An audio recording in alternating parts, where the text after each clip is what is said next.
ஒரு ஆண் குழந்தை பிறக்குதுங்க. பிறந்த உடனேயே அவங்க அப்பா இறந்துடுறாரு.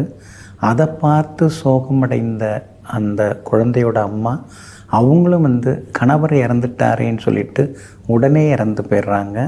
அந்த குழந்தைய ஒரு மகரிஷிகிட்ட கொடுத்து வளர்க்க சொல்கிறாங்க. அந்த மகரிஷி நான் எப்படி வளர்க்குறது அப்படின்னு யோசிச்சுட்டு இருக்கும் பொழுது ஒரு ஆண் துறவி ஒரு பெண் துறவி வராங்க. அவங்கக்கிட்ட கொடுத்துட்டு அவர் கிளம்பிடுறாரு.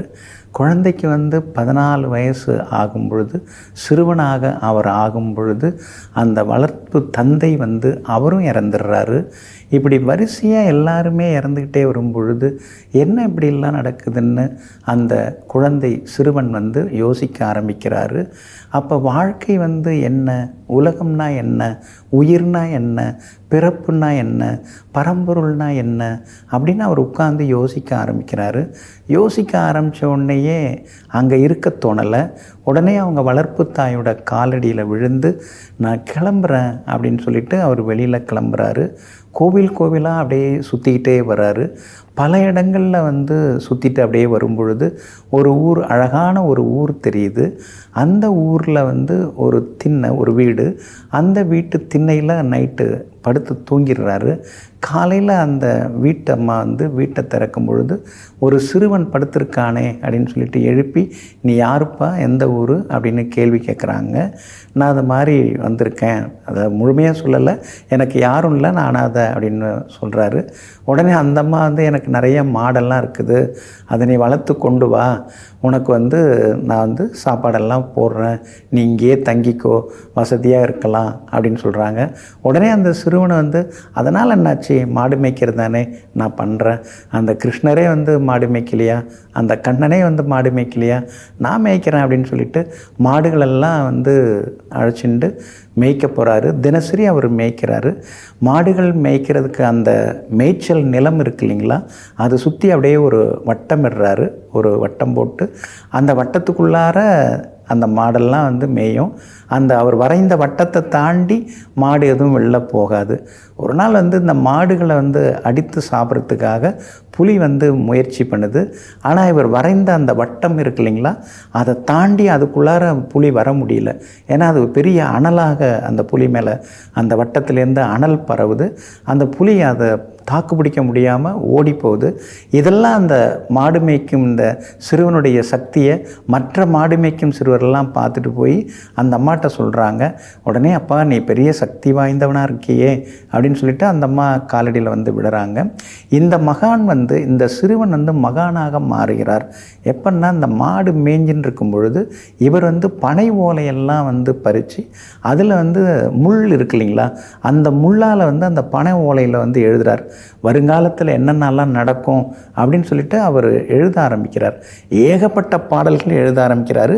கிட்டத்தட்ட 14,000 கவிகள் அந்த ஓலைச்சுவடியில் அவர் அழகாக எழுதுகிறார்.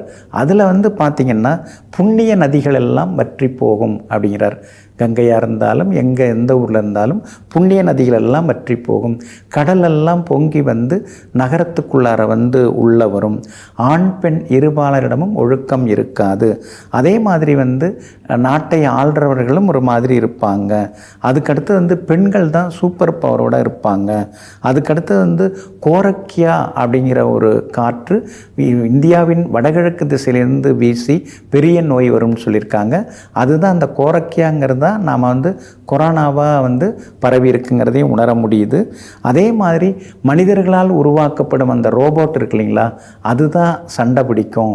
நாடுகளுக்கிடையே சண்டை நடக்கும்போது மனிதர்கள் சண்டை பிடிக்க மாட்டாங்க, ரோபோக்கள் சண்டை பிடிக்கணும்னு சொல்லியிருக்காங்க.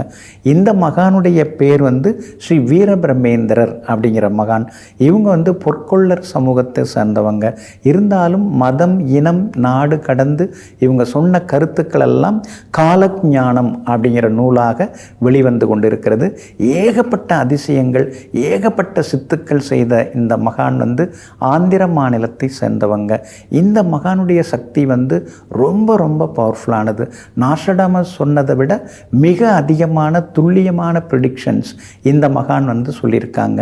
நான் இறந்த பிறகு என் மனைவி சுமங்கலியாக இருக்கட்டும் சொன்னார். அந்த அம்மா பூவும் பொட்டோடு இருந்தாங்க. ஆனால் அவங்க மகனே ஊர்க்காரங்கெல்லாம் பழிக்கிறாங்க, அதனால் வந்து பூ பொட்டெல்லாம் எடுத்துரு, அப்பா தான் தவறிட்டாங்களே அப்படின்னு சொன்னாங்க. அப்படின்னு சொல்லிட்டு ஜீவசமாதியை வந்து கடப்பாறையில் தோண்டும்போது இந்த வீரபிரமேந்திரர் அப்படியே தியான நிலையிலேயே அமர்ந்து சிரித்த வண்ணம் இருந்தார். அதை பார்த்து ஊரே அதிசயப்பட்டது. இன்றைக்கும் இந்த வீரபிரமேந்திர சுவாமிகள் வந்து தியான நிலையில் வந்து ஓம் நமச்சிவாய சொல்லிக்கொண்டு தியான நிலையிலேயே இருந்து நமக்கெல்லாம் அருள்பாலித்து கொண்டிருக்கிறார். இவருக்கு வந்து பிரதான சீடராக சித்தையா அப்படிங்கிற ஒரு இஸ்லாமியர் தான் இவருடைய பிரதான சீடராக இருக்கிறார். வாழ்க்கை நிலையற்றது, அது மேலே எதுக்கு நீங்கள் பற்று வைக்கிறீங்க, அது மேலே பாசம் வைக்காதீங்க அப்படின்னு தான் அந்த மகான் வந்து ஸ்ரீ வீரபிரமேந்திர சுவாமிகள் சொல்லியிருக்காங்க. இந்த மகானுடைய ஜீவசமாதி பார்த்திங்கன்னா ஆந்திராவில் கடப்பா ரயில் நிலையத்திலேருந்து 65 கிலோமீட்டர் தூரத்தில் இந்த மகானுடைய ஜீவசமாதி எல்லாமே இருக்குது. இன்றைக்கும் போனோம்னா நமக்கு பவர் கிடைக்கும். நாளைக்கு மகா சிவராத்திரி நாளாகிய நாளைய நாளில் கூட லட்சக்கணக்கான பக்த கோடிகள் இந்த ஜீவசமாதிக்கெல்லாம் வருவாங்க.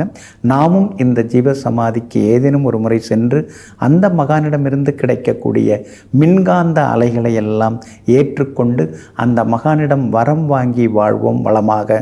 நெஞ்சிற்கினியவர்களே, பிரதோஷ நன்னாளாகிய இன்றைய தினத்தில் எல்லாம் வல்ல ஈசனுடைய திருவருளும் எல்லாம் வல்ல நந்தியம்பெருமானின் திருவருளும் முழுமையாக உங்களுக்கு வந்து சேரட்டும்.